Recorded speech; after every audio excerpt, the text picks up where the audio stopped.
Mən sizə bir söz deyim, rahat tələb uşağa din öyrətmək də təhlükəlidir. Çünki sabah dini də öz nəfsinin xidmətinə gətirəcək. Bəzi gənclərə baxırsan, dünyapərəst deyil zahirən. Amma gənclərdə inkişaf eləyə biləcək yeniyetmələrdə ən təhlükəli xislət rahat tələblidir. Bilirsiniz, biz məsələn şəhvətpərəstliyi eyib sayırıq, tənbəlliyi gənclər üçün eyib saymırıq. Başa düşürük ki, bu tənbəllik böyüyüb cinayətlərə səbəb olur. Bu sıradan bir mənfi xislət deyil.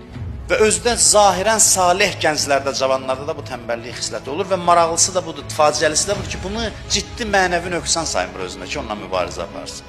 Tənbəl əmi gərək elə deyəsən, yəni həyəcan təbili çalasan ki, mən rahatlıq sevər adamam, bu mənim evimi yıxacaq.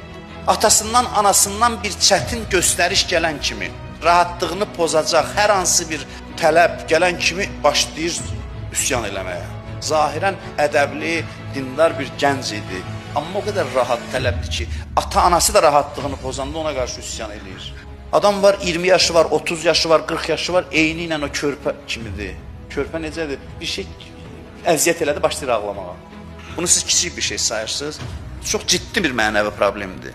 Rahat tələbliyin qarşısı vaxtında alınmazsa, şəhvətpərəstliyə, fəsada meyl artacaq. Bəzi adamlar deyir ki, oğlum yaxşı idi uşağım. 15 yaşdan sonra gördüm pozuldu.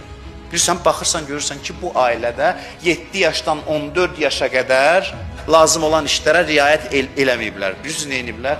Çox istəyir o uşağını, deyir, dəymə, qoy, yatsın. Məktəbdən gəlib, oğlum, ayaqqabı da mən çıxardım, corabları da mən çıxardım.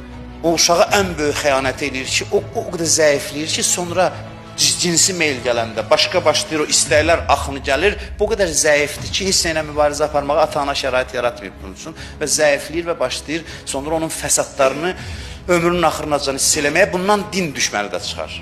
Bəli, sevgini artıqlaması ilə verir. Tələb qoyanda da sevgi ilə qoy, amma tələbi qoy. Ədəb dövrü var tərbiyənin. Ədəb nədir? Ədəb rahat tələbliyin düşmənidir. Zəhmət çək, ürəyin istəyən kimi ayağı uzadıb oturma. Özü bir hərbi hissədəki kimi hiss elə. Bu səni əzmək üçün deyil, bu səni gücləndirmək üçündür. Gələcəkdə güclü şəxsiyyət olasan. Sonra görürsən, məsələn, 15 yaşında namaz qılmır, valideyn elə bir uşağın imanı yoxdur. Vallahi onun imanı da var, mənəviyyatı da var. Sadəcə sən onu bədbəxt eləmirsən. O qədər tənbəldir ki, 2 rükət namaz qılmağa ərinir. Tənbəllik bəladır, cinayətlərin qaynağıdır.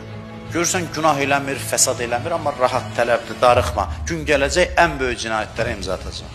Mən sizə bir söz deyim, rahat tələb uşağa din öyrətmək də təhlükəlidir. Çünki sabah dini də öz nəfsinin xidmətinə gətirəcək.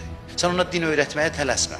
Sən onu rahatlıqla mübarizəyə çağır, onun qəlbində zəmin yaranacaq. Sonra elə asından tutacaq dini. Din elə onun əyninə biçilib.